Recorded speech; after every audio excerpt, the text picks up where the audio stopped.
The anime opens inside a dark dungeon where a lone adventurer is busy slaughtering horned bunnies that look like unicorns but behave more like nightmares. While the concept sounds ridiculous, it becomes immediately clear that these creatures are anything but cute. Oren cuts through several of them with practiced ease, quietly wondering how his sword skills have remained so sharp despite not fighting seriously for quite some time. The bunny massacre barely has time to settle before a group of goblins storms in, eager to volunteer themselves for defeat. Rather than relying solely on raw swordplay, Oren enhances himself with support magic, dramatically boosting his attack power.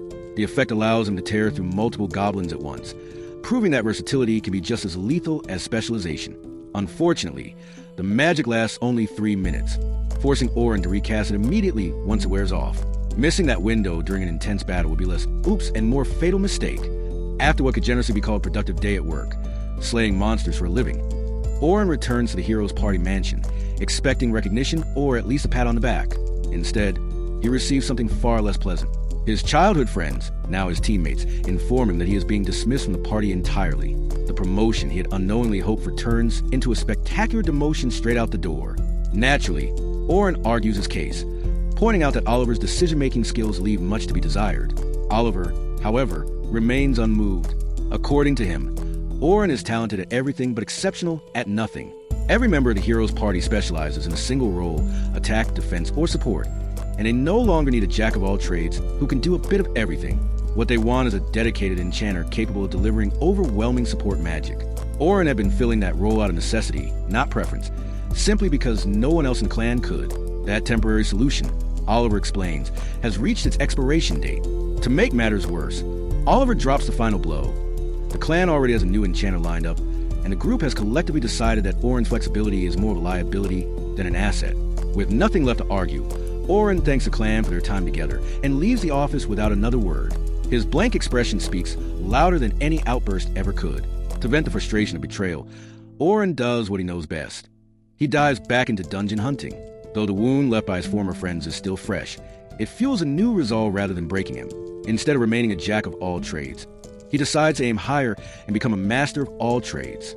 The idea sounds impossible, but Oren knows his own limits, and more importantly, his potential. He is certain the hero's party made a mistake by letting him go. During a solo raid in a new dungeon, Oren encounters a group of adventurers fleeing in panic. They explain that they narrowly escaped a horde of demons, but abandoned one of their allies in the process. This revelation clashes violently with Oren's sense of justice. Combined with the bitterness of his recent betrayal, it ignites a dangerous amount of rage. Without hesitation, he demands to know where they left their companion, and immediately heads deeper into the dungeon. There, he finds a young girl trapped and surrounded by monsters twice her size, each one far stronger than she is. She maintains a defensive spell, fully aware that both her strength and the barrier have limits. As the shield begins to falter, she calls out desperately for her sister, tears streaming down her face. Her answer does not come from her sister, but from Oren. He cuts through the demons with terrifying precision, acknowledging that enemies of this caliber would normally overwhelm most dungeon raiders. The girl watches in awe as Oren seamlessly combines expert swordsmanship with self-cast support magic, something she has never seen anyone do so effectively. By the time the fight ends, her fear has been completely replaced by admiration, grateful beyond words. The girl introduces herself as Sophia Claudel and offers to repay Oren by treating him to dinner. Initially, he declines in classic shy protagonist fashion, but Sophia's charm proves far too persuasive. They head to a cozy restaurant, where Sophia's older sister soon joins them. The sister, Selma, takes one look at the scene and immediately misunderstands everything. With the reasoning skills of an excited child, she assumes her little sister has brought Oren along on a date. After several painfully awkward exchanges, the misunderstanding is finally cleared up. Sophia explains what happened, and Selma becomes deeply indebted to Oren for saving her sister. Oren, however, reacts very differently.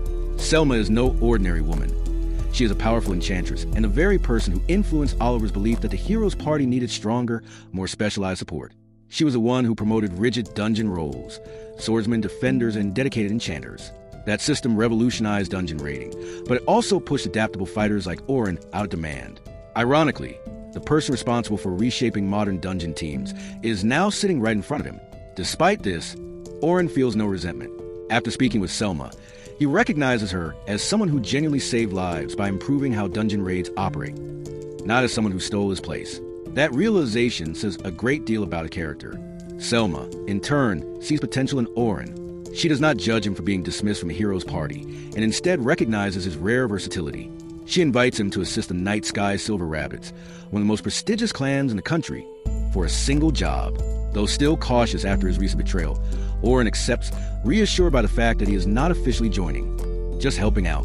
Later, Oren visits a familiar shop owned by an elderly merchant preparing the clothes for the day. The man allows him to stay, grateful for Oren's longtime patronage during his days with the hero's party. Oren admits that he will no longer be as valuable a customer now that he has lost his status. The old man simply reminds him that status never mattered. What mattered was that Oren was the same person who had walked into the shop for the first time all those years ago. That reminder gives Oren a renewed sense of hope, and with it, the resolve to move forward into the next chapter of his life. The next episode opens with Oren meeting the leader of the Night Sky Silver Rabbits, where he is briefed on an upcoming expedition. The plan involves pushing down to dungeon level 51 with a massive party that includes an unusually high number of rookies. While experienced members are supposed to provide support, the explanation does little to ease Oren's concerns. Oren is known for his ability to read between the lines, and in this case, the lines might as well be glowing red. Sending rookies that deep into a dungeon, even with veterans backing them up, sounds less like a training mission and more like a pre-written incident report. The situation becomes even more suspicious when he learns how generous the pay is. His instincts are practically screaming that something is wrong, but at this stage in his life, things have already gone so badly that he figures they cannot realistically get much worse. With that grim optimism, he agrees to join the expedition under his new clan. Unbeknownst to Oren, Selma has already spoken with the Silver Rabbit leader beforehand and informed them that Oren has been cast aside by his previous party. She makes it clear what she thinks of that decision. In her view, the hero clan must have been severely impaired, consider someone like Oren a liability. Selma explains that she understands Oren's abilities better than most. While his support magic may be slightly below average in raw power, his casting speed more than compensates for it. On top of that, his instincts and ability to assess situations instantly are exceptional. The fact that many of the spells he uses are entirely his own creations only further proves his talent. Selma argues that people like Oren are easily overlooked by fools, but their true value is obvious to anyone with real intelligence. She compares him to a diamond placed in the hand of a child, pointing out that as someone that immature, a priceless gem and a random rock hold the same value. Vince Briers agrees with her assessment and adds that the hero clan is likely in for a rude awakening when they finally realize how badly they misjudged their own strength. The following day arrives, and Selma is visibly pleased to see Oren join the expedition.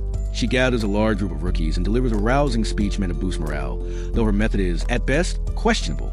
She announces that Oren, formerly of a hero clan, will be accompanying them and casually mentions that he has reached dungeon level 94. The rookies immediately explode with excitement. Oren, however, is far less enthusiastic. He confronts Selma and points out that the claim is misleading, since he did not reach that depth on his own. He also makes it clear that the last thing he wants is to be publicly associated with the hero clan. Selma, being a seasoned leader, counters that maintaining rookie morale is more important than strict honesty. She explains that a slightly bent truth increases confidence, which in turn increases the odds of mission success, making everyone's life easier in the process. Oren finds himself unable to produce a convincing counterargument, and by then, the damage is already done. He is ultimately assigned to a team of 3 rookies for the expedition. The trio immediately declare themselves the best rookies in the entire clan and confidently announce their grand ambitions. From Oren's perspective as a veteran, the only conclusion he can reach is that they are suffering from a severe case of overconfidence. The team leader is a young man named Logan Hayward, followed by the energetic Caroline, and finally the shy but familiar Sophia. During the expedition, the first monsters they encounter are a pair of oversized wolves, which promptly blunder into one of Oren's spell traps.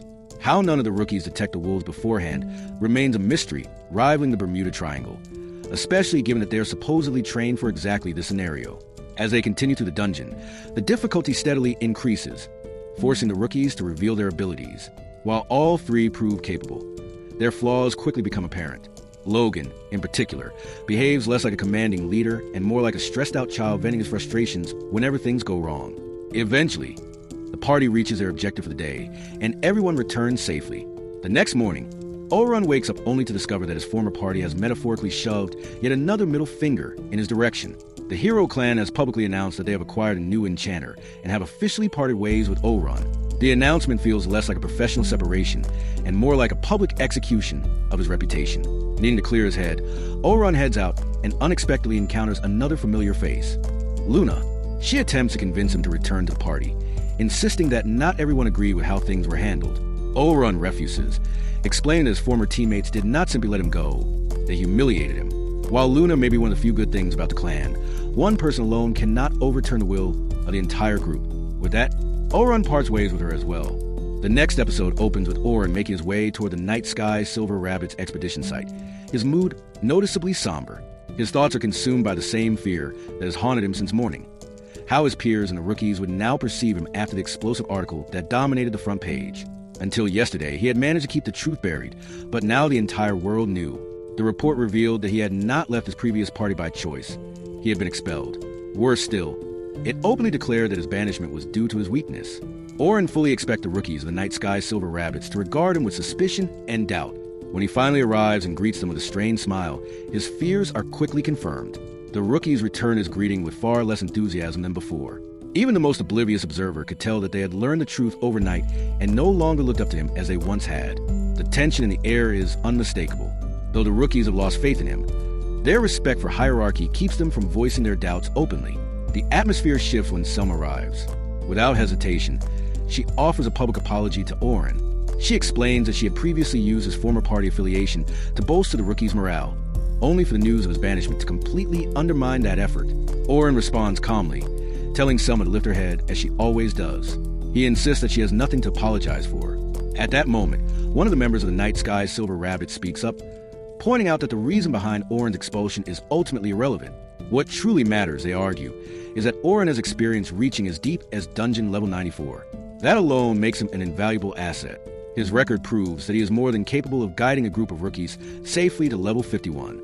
These words gradually restore the shaken morale of both his peers and the rookies who have been quietly harboring doubts about his ability. Soon after, the group prepares to enter the dungeon. Orun is assigned to lead the same rookies he had been paired with the previous day. Before moving out, he breaks the ice by apologizing for not being honest about his expulsion from his former party. Caroline and Sophia respond with understanding, far more forgiving than Logan, the youngest among them. Logan bluntly asks whether the newspaper's claims are true. Orun admits that, unfortunately, most of what was written is accurate. He acknowledges that he was deemed too weak for his previous party, and does not deny it. Logan falls silent, inwardly scolding himself for his own naivete. Just a day ago, he had been eager and excited to be led by Orun. Now, he feels foolish for having admired him so readily. Sophia, however, reacts differently. Having once been saved by Orun, she openly dismisses the newspaper's account as a distortion of the truth. She states firmly that she has witnessed Orun's abilities firsthand and believes he is anything but weak. Her words strike a chord with him, restoring the confidence he needs. Reinvigorated, Orun takes charge, and with renewed resolve, he leads the team into the dungeon as they begin their exploration of the lower floors. With Orun's extensive experience guiding them and the natural talent of Logan, Sophia, and Caroline supporting him, the four advance through the dungeon with remarkable efficiency. Floor after floor falls behind them with little resistance, and before long they reach level 31. Orun, keenly aware of the rookie's strengths and limitations, recognizes that from this point onward the dangers will escalate. He assumes full responsibility for the group's safety and informs them that he will be issuing commands from now on, relieving Logan of his role as acting leader. Their first encounter with orcs at this depth proves more challenging than expected. As anticipated, Caroline charges forward to draw the enemy's attention. Orun immediately instructs Logan to reinforce her with enhancement magic, allowing her to perform her role as a defender more effectively. Logan is not particularly impressed by these tactics. To him, the orders seem obvious, something anyone could have come up with under the circumstances. He privately concludes that perhaps the legendary Orun is not as exceptional as his reputation suggests, and that his banishment from a hero's party may have been justified. That assumption, however, does not last long. Mid-battle, Logan notices that Sophia has stopped moving as decisively as she usually does. Drawing on his own intuition, he quickly connects her hesitation to the recent trauma she suffered when she nearly lost her life to orcs. For a brief moment, Logan wonders whether Orun will fail to notice and whether he himself will need to intervene. Instead, Orun does something entirely unexpected. Rather than strengthening an ally, Orun casts a debuff directly onto the orc before them, weakening its abilities. Logan has never witnessed such magic use so effortlessly. Before anyone can react, Orun moves calmly to Sophia's side and reassures her, reminding her that this time she is not alone. He tells her that her friends are fighting alongside her and that the orcs pose no real threat. Those words pull Sophia out of her frozen state. Regaining her composure, she launches her trump card, Fire Javelin, obliterating the orc in a single strike. Logan can only stare in stunned silence. With Orun's precise support magic, The remaining orcs fall with surprising ease, and the party continues deeper into the dungeon. Upon reaching floor 35, Logan experiences genuine fear for the first time when they encounter a death tarantula, a massive, spider-like monster. He knows all too well that neither he, Caroline, nor Sophia could defeat such a creature on their own. Even now, he remains skeptical of Orin's true ability. That skepticism fades quickly. Orin issues flawless commands, positioning Logan safely in the rear while instructing him to grant Caroline an agility buff to help her evade the spider's attacks. He then orders a magic enhancement for Sophia, allowing her to sever the monster's legs with arrow cutter. The rookies believe the battle is over, but Orin alone remains vigilant, anticipating the creature's resilience. He orders additional buffs for Caroline just moments before the tarantula ensnares her in its web. When Logan's strength enhancement proves insufficient to free her, Orin intervenes directly, casting a rare sharpness enchantment on Caroline's blade. The enhanced weapon allows her to escape, and under Orin's continued direction, Sophia finishes the fight by crushing the monster with a massive rock spell. With the death tarantula defeated, the expedition for the day comes to an end. Later, the three rookies gather to discuss Orin's performance, their admiration unmistakable. They marvel at the sharpness enchantment he used, an advanced buff that enhances the weapon itself rather than the wielder, a technique rarely seen even among skilled enchanters. Logan also notes how astonishing Orin's debuff magic was, remarking that such spells are exceedingly rare and that even Selma uses them sparingly. Yet Orin cast them without effort. Sophia adds that when Orin once rescued her, his swordsmanship was just as impressive, proving that his talents extend far beyond support magic alone. By the end of their conversation, Logan's doubts about Orin have completely vanished. Elsewhere, Orin shares dinner with several members of the Night Sky Silver Rabbits. As they talk, he reveals his true ambition, to become a swordsman who can wield magic independently. He explains that in his previous team, the lack of a dedicated enchanter forced him into the role for the sake of his comrades. Now, he dreams of becoming a self-sufficient magic swordsman, capable of exploring the lower levels alone. He also recounts the story of his grandfather, a legendary swordsman who once slew a monstrous creature single-handedly with nothing but a blade. His new companions listen in awe, holding Orin in the highest regard. Meanwhile, Caroline and Sophia bathe together, reflecting on the fact that the following day will mark the final stage of the expedition and their inevitable separation from Orin. Caroline suggests that Sophia try to convince him to stay. With the right words, she believes there may still be hope for Orin to become the newest and most valuable member of the Night Sky Silver Rabbits.